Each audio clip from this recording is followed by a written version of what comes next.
샬롬 여러분 반갑습니다. 벌써 2월의 마지막 주일 예배를 함께 여러분들과 함께 드리고 있습니다. 오늘도 주님 안에서 행복하고 평안한 하루 되시기를 주님의 이름으로 축복합니다. 오늘은 사도행전 9장 32절에서 43절 말씀을 가지고 예수의 이름을 통한 말씀과 기도라는 제목으로 말씀 선포하며 함께 은혜를 나누기를 원합니다. 오늘 본문은 초대교회 시대 예수 그리스도의 사도 베드로가 룻다와 욥바라는 그 두 곳에서 행한 놀라운 두 가지 치유 사역을 기록하고 있어요. 첫 번째는 중풍병으로 8년이나 누워있던 애니야라는 사람을 치유하는 장면이고요. 두 번째는 도르가라고 하는 다비다, 이 여제자가 죽었다가 베드로에 의해서 다시 살아난 부활 사건입니다. 이 두 사건은 단순히 초대교회의 기적적인 역사를 보여주는 데 그치지 않고요, 오히려 오늘날 우리의 삶 가운데서 동일하게 역사하시는 예수님의 능력을 증거하고 있습니다. 사도행전 말씀을 통해서 우리는 예수님의 이름이 가진 능력이 얼마나 위대하며 그 능력이 말씀과 기도를 통해서 어떻게 나타나는지 깊이 묵상해 볼 것입니다. 말씀과 기도, 성도가 하나님과 교제하는 가장 중요한 통로입니다. 그리고 그 중심에는 항상 그 예수의 이름이 있습니다. 오늘 본문 속에서 사도 베드로가 행한 기적적인 사건들은 모두 예수님의 이름의 권위를 의지해 이루어진 것들입니다. 우리는 신앙생활을 하면서 많은 어려움들을 겪습니다. 병이 들거나 경제적으로 어려움을 겪거나 인간관계에서 힘든 시간을 보낼 때가 많이 있어요. 그럴 때마다 우리의 시선은 어디를 향하고 있습니까? 사도 베드로가 애니야와 다비다를 치유한 이 사건은 단순한 기적 이야기로 끝나는 것이 아니라 오늘날을 살아가는 우리들에게도 동일하게 적용되는 신앙의 원리를 갖고 있다는 것입니다. 특히 이 사건은 아까 말한 것처럼 예수님의 이름이라는 공통적인 요소를 통해서 이루어진다는 점을 하나님이 우리에게 주시는 특별한 메시지입니다. 예수의 이름은 성도의 삶에서 가장 강력한 능력의 근원이자 구원의 핵심입니다. 예수님의 이름은 우리의 기도를 들으시는 하나님의 약속이고 말씀의 권위를 부여하는 힘이면서 기적과 회복을 가져오는 원천입니다. 오늘 우리는 본문의 사건을 통해서 예수님의 이름이 가진 권세와 능력을 한번 묵상해 보겠습니다. 말씀과 기도를 통해 그분의 능력의 삶 속에서 경험하는 비결을 우리 좀 배우기를 원합니다. 첫 번째, 예수의 이름으로 선포된 말씀의 능력입니다. 본문 32절에서 35절 함께 보겠습니다. 그때 베드로가 사방으로 두루 다니다가 룻다에 사는 성도들에게 내려갔더니 거기서 애니야라 하는 사람을 만나매 그는 중풍병으로 침상 위에 누운 지 8해라. 베드로가 이르되 애니야야, 예수 그리스도께서 너를 낫게 하시니 일어나 네 자리를 정돈하라 한데 곧 일어나니 룻다와 사론에 사는 사람들이 다 그를 보고 주께로 돌아오니라. 아멘. 본문을 시작하면서 베드로는 사방을 돌아다니다가 이 룻다라는 지역을 방문합니다. 그곳에서 중풍병으로 8년 동안 침상에 누워있던 애니야를 만나요. 여기에 나오는 이 애니야라는 사람이 이름이 나왔어요. 애니야라는 사람이 예수를 믿는 사람인지 예수의 제자인지 혹은 불신자인지는 성경에는 나와 있지 않아요. 그냥 이름만 딱 나와 있어요. 하지만 분명한 것은 애니야라는 이 사람은 자신의 힘으로는 지금 어떤 변화도 기대할 수 없는 절망적인 상태에 있다는 것입니다. 그런 애니야에게 베드로는 이렇게 선포합니다. 애니야야, 예수 그리스도께서 너를 낫게 하시니 일어나 네 자리를 정돈하라. 우리는 이 선포 속에서 베드로가 한 가지 중요한 고백을 하고 있는 것을 볼 수 있어요. 베드로는 내가 너를 낫게 하겠다 하지 않고 예수 그리스도께서 너를 낫게 하신다 라고 선포를 하고 있어요. 이것은 베드로가 인간적인 능력을 의지하지 않고 오직 예수 그리스도의 이름의 능력에 의존했다는 것을 의미하고 있습니다. 그 결과가 어떻습니까? 애니아는 그 즉시 그 자리에서 일어납니다. 8년 동안이나 일어나 본 적 없는 중풍병자가 베드로의 그 한마디에 즉시 일어나 버립니다. 어디서 많이 본 장면 같지 않습니까? 누가복음 5장에 나오는 중풍병자가 생각나실 거예요. 예수님께서도 중풍병자에게 뭐 어떤 기적 한 게 아니라 그냥 말씀으로 일어나 네 침상을 두고 나가라 이렇게 말씀하셨어요. 말씀의 치유 능력은 과연 어디서 오는 것일까요? 여러분, 이 말씀 속에서 중요한 영적 원리를 우리가 볼 수 있는데, 치유와 회복의 주체, 그 주권자는 사람이 아니라 오직 예수님이시라는 것입니다. 그분의 이름의 모든 권세와 능력의 근원이라는 그 사실입니다. 예수님의 이름의 말씀에 권위를 부여한다는 사실을 확인하는 그 순간입니다. 베드로는 단지 자신이 받은 권세를 그저 사용했을 뿐입니다. 그러나 이 권세는 베드로에게서 나온 것이 아니라 예수 그리스도에서부터 나왔습니다. 베드로가 말했을 때 그 말은 단순한 인간의 말이 아니고 그 말의 명령에는 권세가 있었지만 그 말 자체가 효력을 있게 하는 것은 오직 예수의 이름이었습니다. 오직 예수 그리스도의 이름을 사용하여 예수의 권위를 담은 말씀을 애니아에게 선포하며 즉시 일어나는 치유의 역사를 이루었습니다.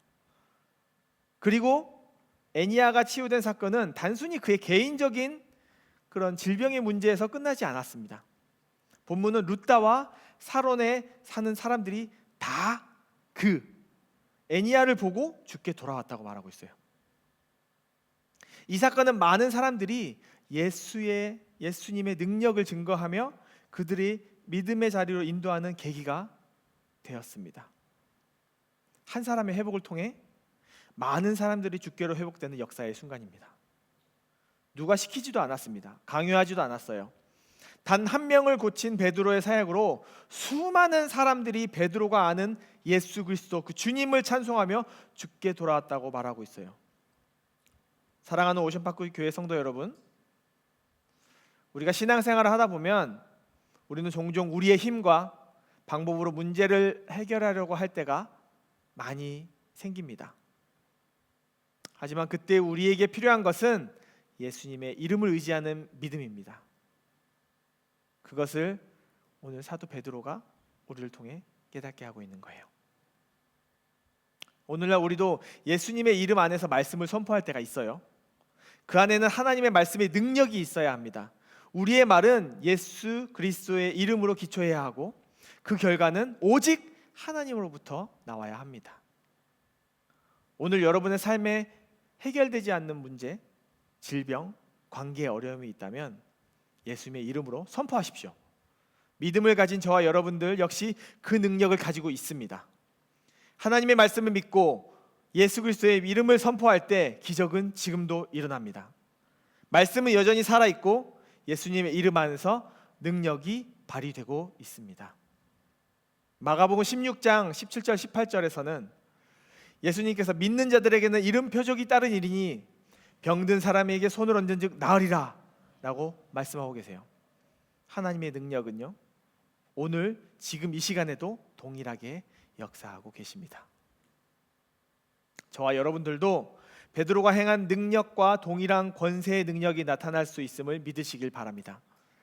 말씀은 단순한 기록이나 정보가 아니라 말씀은 예수 그리스도 그 자체이시며 하나님의 살아있는 능력이시며 예수님의 살아있는 능력과 함께 역사하는 도구입니다. 우리가 말씀을 묵상하고 선포할 때 그 선포하는 모든 기도와 말 속에 예수님의 이름이 함께하며 우리의 삶 속에 치유와 회복을 가져오기를 예수 그리스도의 이름으로 간절히 소망합니다. 아멘. 두 번째는요, 예수의 이름으로 선포된 기도의 능력입니다. 첫 번째가 말씀의 능력이었고요, 두 번째가 이 기도의 능력입니다. 본문 36절에서 끝까지 한번 볼게요. 욥바에 다비다라 하는 여제자가 있으니 그 이름을 번역하면 도르가라. 선행과 구제하는 일이 심히 많더니 그때 병들어 죽음에 시체를 씻어 다락에 누이니라.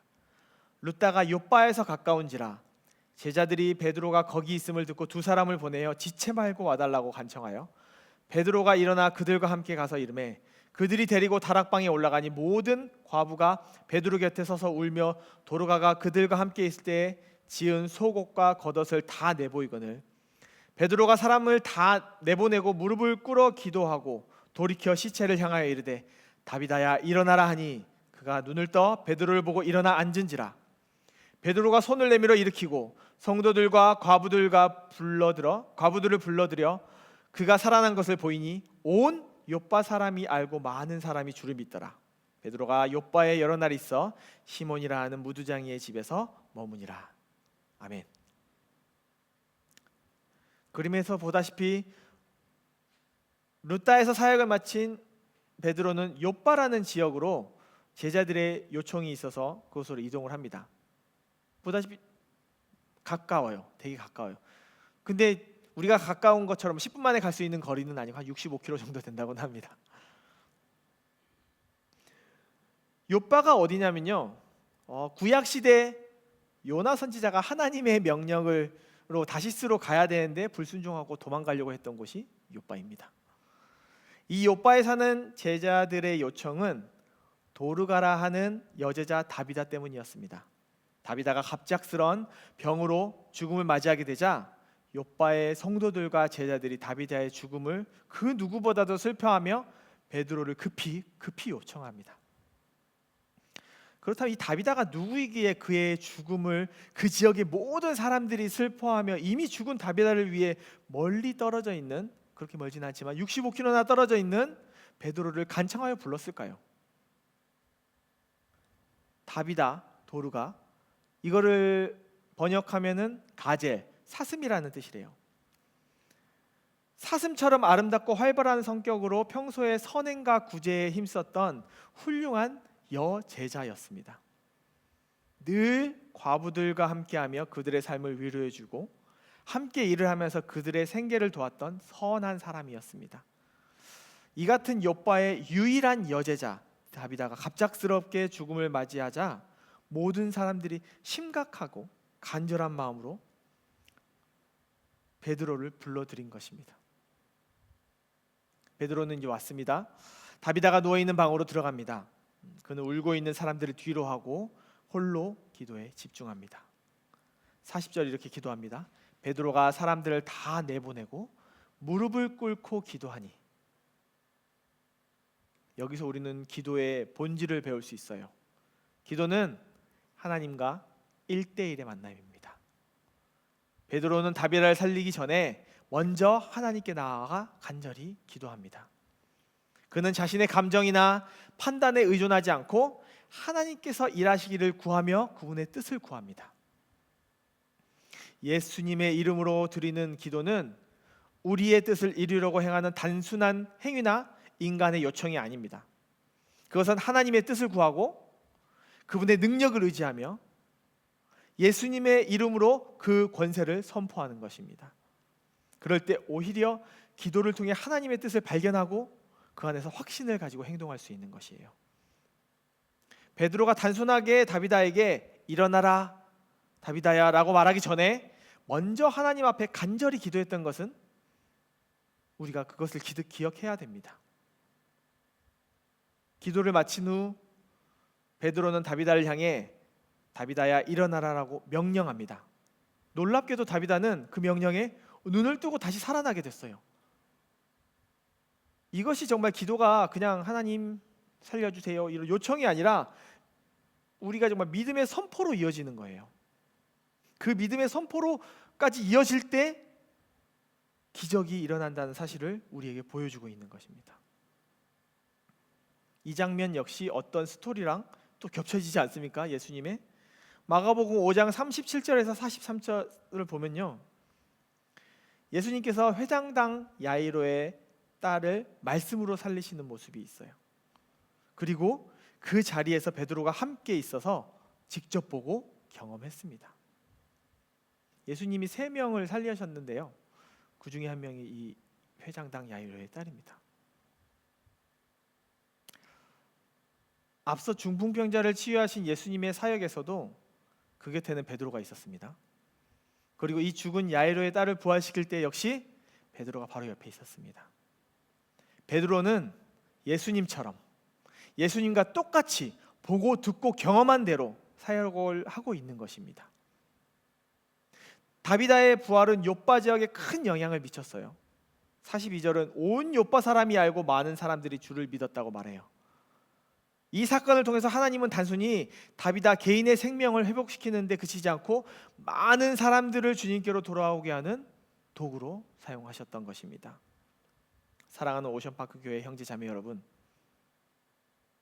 오늘 살아가는 우리들의 삶 속에서도 기도는 여전히 강력한 능력의 도구입니다.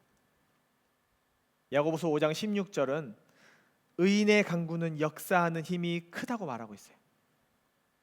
기도는 단순한 습관이 아니라 하나님과의 깊은 교제이면서 하나님의 능력을 나타내는 통로입니다.